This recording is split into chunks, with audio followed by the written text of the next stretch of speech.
Good evening, team. This is Brigadier General Dan Tully, Wing Commander here at the 379th Air Expeditionary Wing. I want to provide you a quick COVID-19 update for Udeid Air Base, and then we'll get to your questions. Before doing so, I'd like to introduce our Command Chief, Kenny Bruce, our Medical Group Commander, Colonel Anne-Marie McCain, and our Force Support Squadron Commander, Lieutenant Colonel Sean Browson. All right, so our three goals remain the same: protect you, prevent the spread, and ensure mission success. The more steps we take now to prevent it, the healthier we will all stay, the less we're going to have to overcome in the future. So here's the latest. We have no confirmed cases of COVID-19 on base. There's no impact to our missions here at Udeid. The virus continues to spread around the globe. And last night, we did see some updated travel restrictions, but with operational security in mind, we can't really get into those details in this platform. We understand that this rapidly changing environment can be difficult for you and your families here and at home, and we're going to continue to do everything we can to keep you all informed. So thank you for your patience. And Chief, would you like to say a few words? So yes, Team Udeid, as we go through this process, understand that this is an all-hands moment for each of us. We've all signed up to serve our country, and this is another one of those moments where we can show our demonstrated sacrifice and service to our nation. And I say thank you to each of you for being part of the 1% that has volunteered to do that. So here's what I ask. Please be good wingmen, be good battle buddies, be good shipmates to each other as we go through this process, and we can get through it together as a team.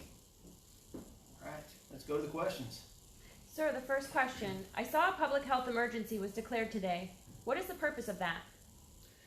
The public health emergency, don't let the term scare you, is simply about getting ahead of this, being preventive. So it gives us certain authorities and lets us take certain actions that get us ready for the virus should it come here to Udeid, but it lets us also act as one team. So it creates a unity of effort when it comes to authorities. Think of it this way: we have 20 or so different organizations that call Udeid home. If I can give direction that all 20 have to follow at the same time, it's pretty cut and dry. So a couple of people have asked, what does that mean exactly? So take the example of going off base. If we put in a restriction that you're not allowed to leave the base, and you leave the base, then you can be held accountable under the Uniform Code of Military Justice or under U.S. federal law. And it doesn't matter if you work for me or if you work for one of the other commanders on the base. Hopefully that answers it. Thank you, sir. What do I do if I think I have the coronavirus? Well, I think it's very important to know that anyone with symptoms of respiratory illness should not assume that they have the novel coronavirus. If you're sick, you're feeling a little ill, just get with your supervisor and take a little time to rest and recuperate. If you have severe symptoms, then you need to come and see us at the medical group, and we will take care of you. We have set up a COVID-19 triage line, 455-1000. So if you have any questions or anything, just pick up the phone, call us, and there'll be a medical professional there to deal with it. Why did you implement such extreme measures for serving at the Defect? So the defects are a concern. There's so many opportunities for cross-contamination in the defects, so we had to take certain steps to mitigate the risk. Some are more apparent than others. When you walk into the defects, you'll see the tables are spread out a little more. There's fewer chairs in the defects in an attempt to promote social distancing. In the past, the contractors would clean between meals. Now they're cleaning constantly. And then, as you pointed out, the self-serve options just meant a lot of hands on the same utensils and a lot of opportunity for cross-contamination. So in order to mitigate the risk, we just had to take these steps in order to keep the defects clean and keep our patrons safe. That brings up a great point: personal responsibility. So how seriously we all take this is what matters the most. Our own personal responsibility, our own actions are what will stop the spread of this virus. We've got a lot of lessons learned from other places like South Korea, where brothers and sisters in arms over there took significant action early on. There are a lot of uncomfortable things, a lot of different things, but it's that personal action, making sure you keep your social distance, making sure you practice good hygiene, you wash your hands, all of that we're counting on you guys to do. And we're checking you with the blue light to make sure you're really washing your hands. Should the base expect future measures? So we're taking a tiered approach to this. The measures that are in place, I don't expect a significant change unless something changes with regards to the spread of the virus. Here in Qatar, we're exceptionally safe. Our Qatari hosts are fighting this, and we're standing side by side with them as they do. But we're looking for any increases in the virus spread in the local area as well as on base. There is no COVID-19 on base at this point, so we're fairly comfortable with where we are, but we have a healthy paranoia that we need to be prepared in case the virus spreads. So we're taking a tiered approach. If it does spread or we see indications, we'll probably start to ratchet things up and then put in place more restrictions. What happens if I'm put into quarantine? So quarantine is for members who are asymptomatic. They may have traveled to somewhere that is a level 1, level 2, or a level 3 country. Basically what will happen is you will be billeted on base. You will spend 14 days there. Your unit will take care of your care and feeding. If at the end of the 14 days or any time in there you are, at the end of 14 days, if you are not symptomatic, you'll be released. If you become symptomatic during that time, you will be seen at the med group and we'll determine your treatment. Are we running out of food? We are not running out of food. We had a scare earlier in the week where we thought maybe we'd lose access to our warehouse and our supplier downtown. But working with our Qatari host, the food supply is up and going. We've got a full warehouse and we've got plenty of food for everybody. Are there transportation restrictions for members returning to the U.S. from deployment? So I hate to give you one of those answers that says it depends, but it depends. It depends where you're returning from. You know, are you coming from Syria, Iraq, Afghanistan? You're just coming from here in Qatar, and then where are you going to? Depending on which state you go to back in the United States. So I've heard different things on average. I think we're hearing about a 14-day quarantine for returnees. Yes. There may be some folks who are exempt from that, but right now I plan on about 14 days. Should I be saving toilet paper? Oh, the toilet paper. Yeah, it seems like people are trying to build toilet paper forts around here, but that's all right. I understand. We watched what was happening in the States. A lot of the shelves were empty, and we've had that same issue here at the BX. Here's what I would ask. Let's be good teammates and think about how everyone needs toilet paper. And we also have a supply of toilet paper. Now, don't get me wrong. It's not Charmin. It's not Angel Soft. Might get a little rough. But that's all right. It's still toilet paper. And it'll help get the job done. So I'd ask, please, not just toilet paper, but with water, toiletries, soap, all of those different types of supplies. Understand that APHIS is working hard to ensure that the shelves stay stocked at all times. And just think of your fellow wingman, fellow brother here in arms, and make sure that we all have the supplies that we need to make it through. Are there any COVID-19 tests available? So right now on the base, we don't have the ability to accomplish the testing. However, we have the testing media available. So we're able to take the sample and we bring the sample downtown to Hamad Medical Center. We also have the ability to send it to Landstuhl Hospital in Germany. So we have the ability to do the test, just not on base. What is considered a violation of procedures and restrictions in place? Great example would just be current restrictions have us all restricted to base, with a few exceptions, the folks who live downtown and obviously have to come to work on the base. So if you're an airman living on base and you violate that restriction and you head off base, then expect UCMJ action. Is there any intention to close the gyms? No intentions right now to close the gyms. I think the short answer to this is we need the gyms for healthy lifestyle. We need the gyms for stress relief. But I do know the leadership went back and forth on whether to keep them open, whether to close them completely, and at the end of the day, they decided on a tiered response.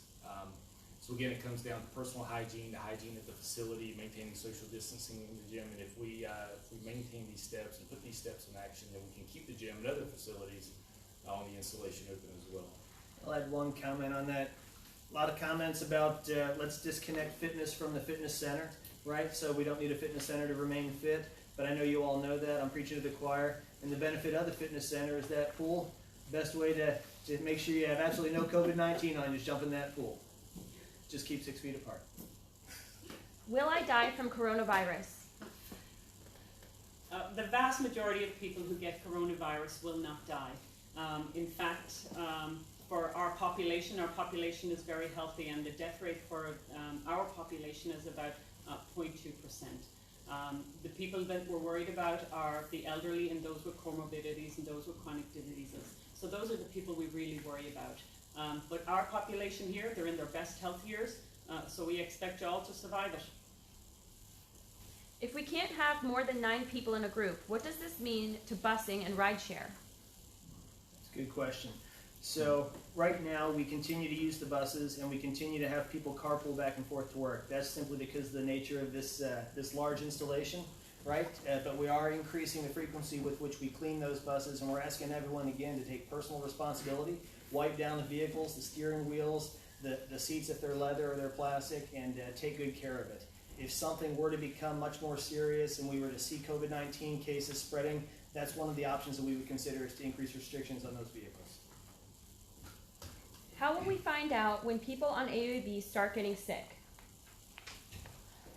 So, people on AUAB get sick often, you know, you just don't hear about it. I think everybody's worried about COVID-19, so there's a need to balance personal privacy with a person's privacy with the public's need to know. There are certain reporting requirements that we have before we would announce that we had any cases, but we are considering, we have not had any cases yet, but we are considering one of the tickers that you see out there across some of the other bases, and that's what we're going to look at when the time comes. Are we allowed to go to the BPC CAC? You can go to the BPC CAG, but it's not going to be open right now. How? So I'm going to say one more thing about the cases. How will we know if someone is sick on IED? We need to make sure we maintain good operational security, right? We don't want to give any of our adversaries an advantage. And if they thought that people were sick on IED, who knows what that might lead to. So if people do become sick, no one is sick now. We don't want them to be sick. But if they were to become sick, the information will be available to you all, but it will be available through your command chain. So your squadron commander should have all that data. They all come to 2 updates a day that they're plugged into, and we go over those numbers, and thankfully right now they're all 0. If a case of COVID-19 arrives on base, what is the contingency plan? So if a case of COVID-19 comes on base, we'll deal with it like we deal with any other illness. The person will come in, they will receive treatment, and they will recover, and they'll go back to work just like normal, no different than any other illness. If we are healthy, why is leadership restricting so many activities? To prevent the spread.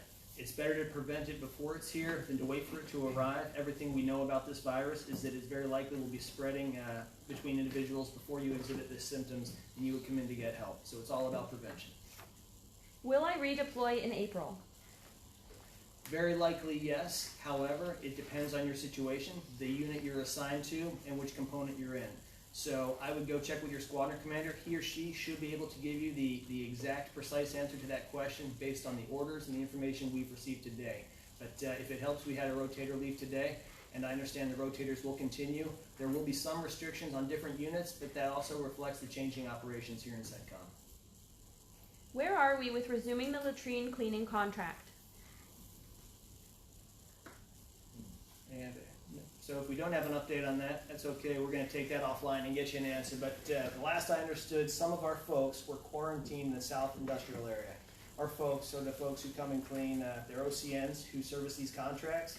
Great people, but they had no choice in this matter. So until they're able to come back to work and released from the quarantine and given a clean bill of health, we're going to have to use troop labor. So airmen, other folks around the installation, soldiers, are going to be helping out with that, and there'll be a effort through the command chief, all the different senior enlisted leaders to make sure we get the right proportion, share it out among all the units, and we all do our fair share to keep the place clean and in order.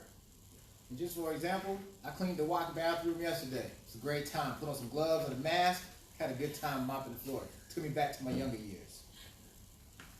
Are grills in the DFAC off because of maintenance issues, food issues, or COVID issues? The grills were turned off for 2 reasons. One, when we saw the steps that we needed to implement to mitigate the risk here, we knew that the lines were going to back up. So it takes a lot longer to prepare food on the grills than it does in the back of the kitchen. So we turned the grills off so that we could focus all of our efforts on mass producing food in the kitchen and getting it out so that we could keep the lines moving a lot faster. Additionally, early in the week when we thought there might be an interruption to our supply chain, we cut the grills off in order to make our food, make our rations last longer. But that was short-lived and all the grills are back up and going. If a family member child is hospitalized in the States because of COVID, will a troop be allowed to go home? So we'll have to handle those on a case-by-case basis. A couple of things I'd ask you to think about is if your family member does contract COVID-19 back in the States, they're probably going to be isolated. So if you are able to travel home, I don't know that you'll be able to contact them any better than you would via, FaceTime or via messenger here, or however you speak back and forth every night anyways. But we would do everything we could to help you, help that family out, and it also raises a great point. If you're a single mom or dad, or even if you're not a single mom or dad but you have kids, you need to make sure that your family care plan is in order, and that your family care plan is something that is COVID-19 proof, so that you don't find anybody in your family in a desperate situation. And I think it's also important to note that the vast majority of people who get this illness, it will be very mild. So that's what our service members need to keep in mind as well, that the vast majority of people will weather this storm just like they do influenza. Is Italy completely blocked from travel? So currently the Department of State has issued a level 4 travel warning, asking U.S. citizens to avoid all international travel. But it is also the CDC has issued a level 3 travel warning against it. So right now our service members cannot travel to Italy. What is the status of a vaccine? So right now there is no vaccine available. However, there are vaccines in the works right now, and right now there is one going into research, and they expect perhaps to have one available for use widely within 12 to 18 months. What's happening with the church service on base? So we've canceled all church services like many communities back home and around the world. However, our chaplain team has put together an option to conduct services online and to connect online and through the website, the 370, well, let's put it this way, the easiest way to get information about any of the things we're talking about, restrictions on base, or alternative options like the chapel services, go to the 379th Air Expeditionary Wing Facebook page. At the top of that page, there should be a link for COVID-19 information, and that should have everything and the latest and greatest there. Have mail services been interrupted? No, mail services have not been interrupted. Again, earlier in the week we had some concerns with airport operations downtown and with some of the air carriers, but through our Qatari host we've worked some alternative routes. We've also worked some different courses of action with military tails. We've got a couple of plans in place to make sure that the mail continues, and we're also working with PA and through a couple different channels to make sure that we get word out to the installation and out to the families every day as to what the situation with the mail, what it entails. How do we stop people from panicking during the crisis? No, I don't see anyone panicking at this point, and as bad as it might get based on things we've heard, from Italy and other places, those countries, those societies have absolutely kept things under control, and you look at their stoicism and their professionalism and how they're dealing with this crisis, that's exactly what we expect from all of our service members, contractors, and civilians here on Udeid. You guys are professionals. You knock it out of the park every day. We launch all 5 of the Air Force's core missions from this base, and we handle events up in Afghanistan, Syria, Iraq, and everywhere else. You can handle this. I would say the other aspect is if you do find yourself having a little trouble handling some of this, you might have some things happening back home. The helping agency teams are here to help. There's a lot of resources out there for you to tap into. In fact, next week there'll be a wellness fair. Make sure you keep your social distance. But make sure, but if you need help, please reach out and get it. We have helping agency teams here to help you out. Can we double the sandwich line produce to reduce wait time? Yeah, I've seen the lines and the defects at the sandwich line. So I think there's a couple of different options we can do here. We can look at putting another body or two back there to speed the line up. And we're also working with the VPC Defect to get it back up and going as well, just to offer another option and spread the crowd out a little bit. When will the movie theaters open back up with appropriate measures? So again, this comes down to our OCNs downtown, and our contractors are working really hard to make sure that our OCN employees are taken care of. So right now, there are a few of the housing quarters or the compounds where our OCNs live downtown that have been quarantined, that have been shut down, just as a precaution. And so when these places open back up and we can get some of our employees back on base, then we can see the theater open up. But I don't have a date right now. Will deployers be quarantined when coming in? So right now, deployers coming into the theater, if you're coming directly from the United States and you do not make any stops on the way, you will not be quarantined coming in here. If you transit an airport in the no CONUS location and you do not leave the terminal, you will not be quarantined. However, If you leave the terminal in a no-CONUS location, you should expect to be quarantined when you arrive in Al Udeid. And that is based on both our own government and the state of Qatar's regulations. For those of us who are guard, who have families at home alone, jobs expecting us, and are supposed to be leaving in less than 30 days, are we not able to go home on time or sooner, even if quarantined when we get back? That is a great question. So the members of our reserve component, the Guard and Reserves, you guys are some of our most experienced airmen, some of our best airmen, and I totally understand your concerns. The orders that came out last night do detail a process that lets us address this, but it depends on the unit you're in, it depends on the requirements of CENTCOM for your unit, the operational requirements, and it depends on a couple of other things. So what I'd ask you to do is contact your squadron commander. He or she comes to our updates twice a day, should be well versed on this, and can get you a specific answer for your unit. Why isn't the hot grab and go 24 hours? All right, so our food operations are calibrated based on need, and our food services contract, it limits the number of facilities that we can operate 24 hours. So I can open the hot grab and go 24 hours and feed a few people, or I can open the Manhattan Defect 24 hours and feed a lot of people. So according to mission needs, it just makes more sense to open up one of the larger defects, the Manhattan Defect, in order to provide more food options. What are the conditions and milestones for the base that will begin to show all clear and return to normal ops? That's a great question. It's something we were just discussing in one of our updates today. So as we look at the spread of the virus around the world, I think a lot of different countries are wrestling with exactly that question. What does normal look like, or return to normal? Is this virus seasonal? Is it something that might resurge? Because whatever we do, when we protect and prevent, we want to see it through to the end. We don't want to have to deal with the resurgence of this in the summertime or at some point in the future. So we've got to kill it the first time. So it's to be determined, quite honestly. But as we look at the caseload, the level of cases in the country, say hypothetically they started to spike, we'd have to see them level out and not continue to increase. That'd be the first good indicator. Beyond that, I think we're all going to learn what that answer is as we go forward. Why are Vectra's contractors, the ones most likely to be infected by the virus, still preparing and serving our food? So the contractors, they're important to the mission. We can't do our jobs without them. So several steps are being taken in order to mitigate the risk of bringing those guys onto the installation. One, they're monitored downtown by the Qataris. Two, the contract employer also monitors their health for any signs and symptoms. And then they're vetted through the installation to get onto the base and into our defects. So they enable us, or they allow us to keep the food operations going, but they also present us with an opportunity to put several steps in place to monitor their health, and again, looking for signs and symptoms of COVID. The lines on St. Patrick's Day were nuts. What can be done? Colonel McCain? Well, I'm sorry. I mean, this was a very, very difficult decision, balancing, public health with the need for people to gather on St. Patrick's Day. And what can I say?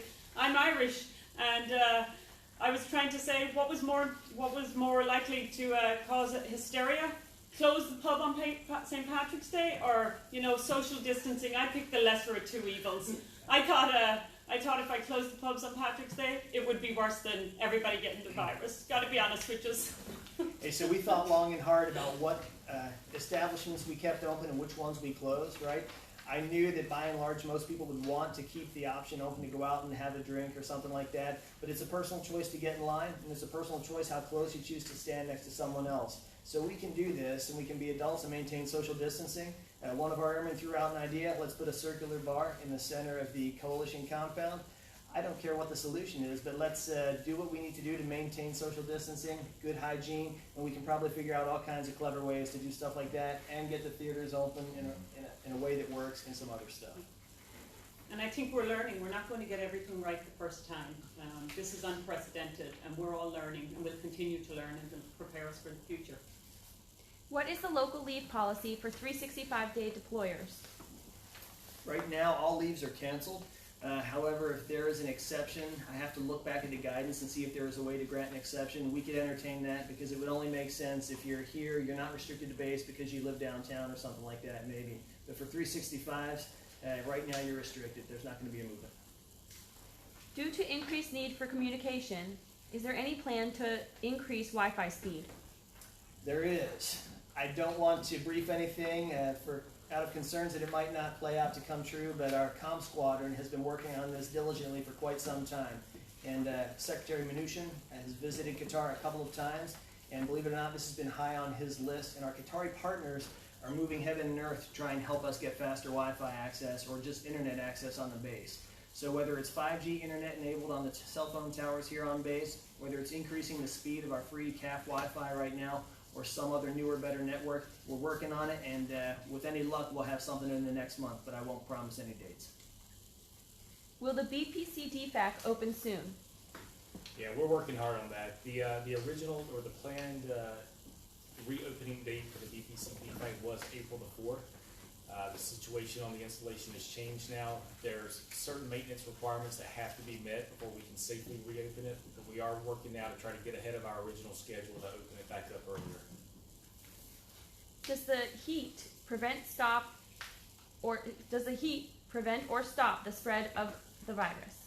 So the COVID-19 is a new virus, and the truth is we simply do not know yet. So more to tell. A lot of research being done right now.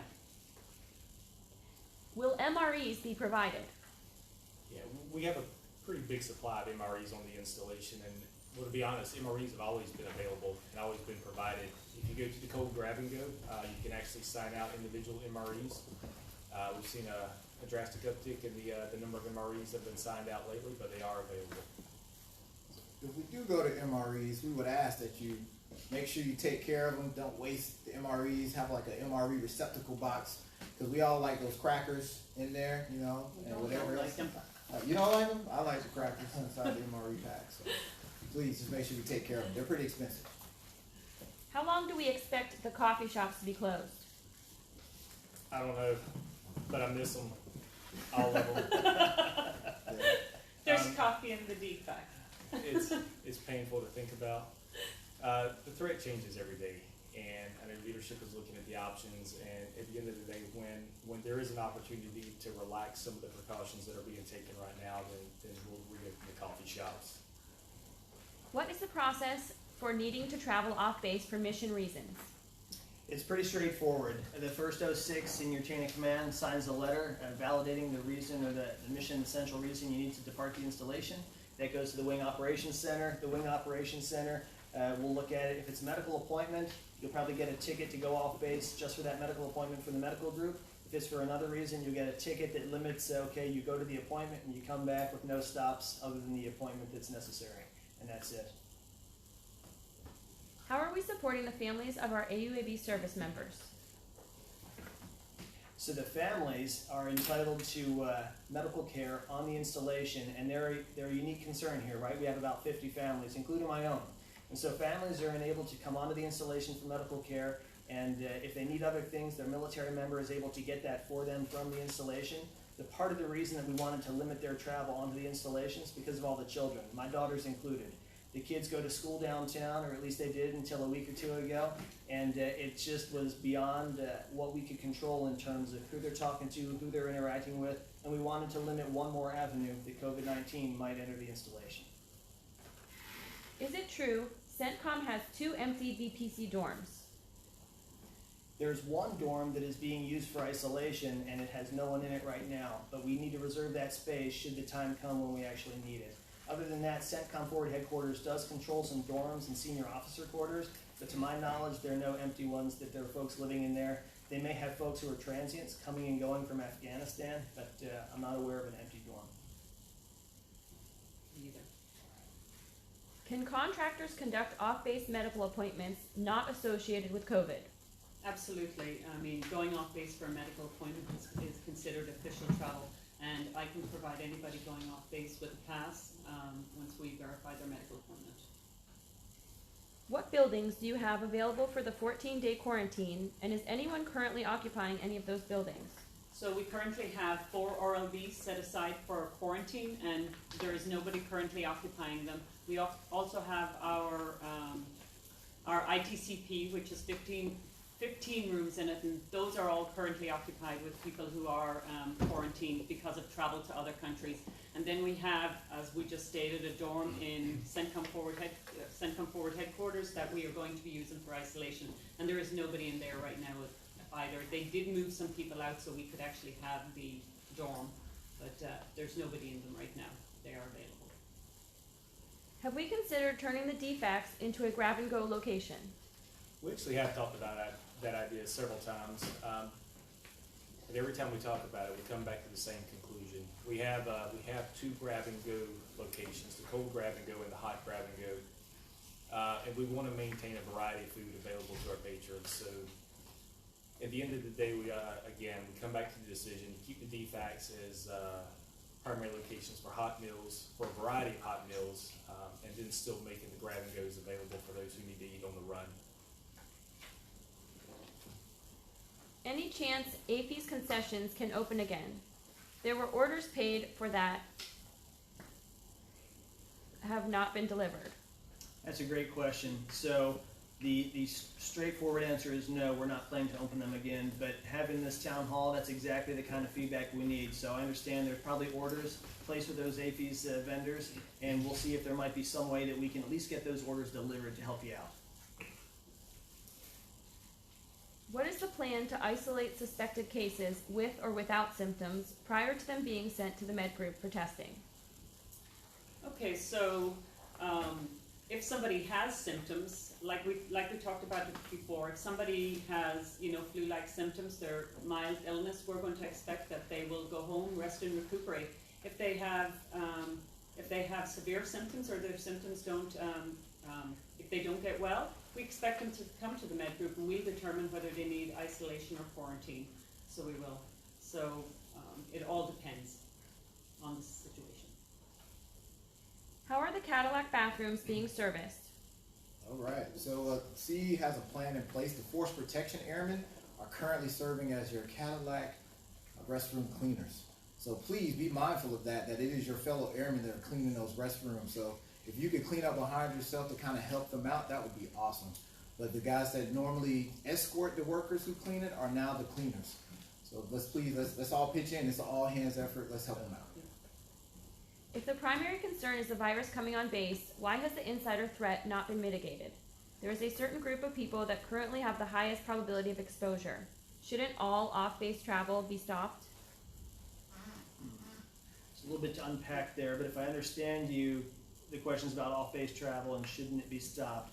It is stopped, except for folks who live downtown, and there's really no way that we can change that. The best I could do is give you an analogy. So look at bases back in the continental United States. They're not closing their gates and not allowing people to come to and from the base, to and from work. They might be at mission essential manning or staffing, but there's still folks living off base. So that is very similar to us. Our base is not one of the bases further downrange where you might be able to just close the gate and isolate the Americans and the coalition folks on the base. We're a part of the community, and so we're managing the base and the exposure to the community just like other places around the world. Will I die from coronavirus? I hope not. No. The vast majority of people who get coronavirus will not die. I think we talked about before in our age group, about 0.2% of people will die. The people who are really affected by this are the elderly and those with comorbidities and chronic diseases. Those are the people we worry about dying. And that's why it's very important for them to be social distancing and keeping themselves at home right now. But for our population, we're in our best health years. I am hearing some rumors that Qatar will possibly start locking down other areas of Doha. Has the question been posed to host nations to allow anyone with a CAC to get to base, assuming that we can still get on base? What will happen if they lock down our living area? So you might be referencing, the recent lockdown of a portion of the South Industrial area. Our hosts, I believe, locked down a 4-kilometer square area, and a number of our OCN contractors who work at the defects and other places, the custodial cleaning folks, were in that area. So if you have a CAC, then I'm going to assume that you're a member of the U.S. military or part of the U.S. government, and you probably already have base access. I don't see that being restricted or impinged. Right now, if you live downtown, you're allowed to travel to and from the base. But if there's another category that we're not aware of, please send us a text and we'll get you an answer. Is the DFAC running low on supplies, such as milk? The defects are not running low. We're still getting our supplies, but what we're seeing is that we're not getting a steady supply chain now. We're getting small interruptions along the way, and it's due to the road closures or the industrial center closures downtown. So while we still have our suppliers, getting it from the supplier to the installation isn't as smooth as it has been in the past. How effective is it to implement some measures but not others? I'm sorry, can you repeat that question? How effective is it to implement some measures but not others? So, like we talked about before, we have a very healthy population. We consider the risk to be low. We haven't had any cases. So what we wanted to do was we want to mitigate the spread in order to protect our force, but we also wanted to be measured in our approach, put everything in place that we possibly could to allow ourselves the ability to ramp up if we saw cases coming. So we wanted to have a measured approach, not dependent. That's what we're doing. Is there a plan to move people who currently have roommates into single rooms to enhance social distancing? Now, if you recall, the reason we moved everyone into the hard billets, with some exceptions who remain in the trailers, was to enhance force protection. So that threat is still there. It's a credible threat. Having one person in a room versus two people in a room, we're not significantly concerned as long as you're both healthy. And the recommendation from our health professionals is to sleep head to foot. Can you put out an open call in the daily to request volunteers? I want to help. That is exactly the kind of service before self attitude we're looking for. Whoever you are, thanks for bringing that up. That is outstanding, and yeah, we'll do that because we've got plenty of places where we need help, so thanks. Have mobile field kitchens been considered? Not yet, for a couple of reasons. The food prepared in a mobile field kitchen is not going to be the same quality as the food prepared in a DFAC. And right now, we're on track to open the BPC DFAC back up. Our food supply chain is unhindered. We've got 2 grab-and-goes open. We've got 2 other DFACs open. We just haven't seen a need for it right now. So that concludes all the questions in the inbox. All right. Well, then just to wrap this up again, our priorities are to protect you, prevent the spread, and ensure mission success and mission accomplishment. So far, you guys are doing a phenomenal job. This is one of the largest bases in the Central Command area of responsibility. We're launching all 5 of the Air Force core missions from this base, or at least we have over the first few months of this year, so we need to keep it up. Your work is paying off. How much work we do now will determine how much work we have to do later. Everything we can prevent now by taking harsh or strict actions will save us 10 times the work, the pain, the difficulty later. So thanks for everything you're doing. Chief, you got anything you want to add? This is a great moment to step up and to be great. Let's do it. I believe in each and every one of you. I know we can capitalize on this opportunity to show that we are bigger than ourselves and we're better together as service components as well. So it's a great time to show our jointness and get after the problem set.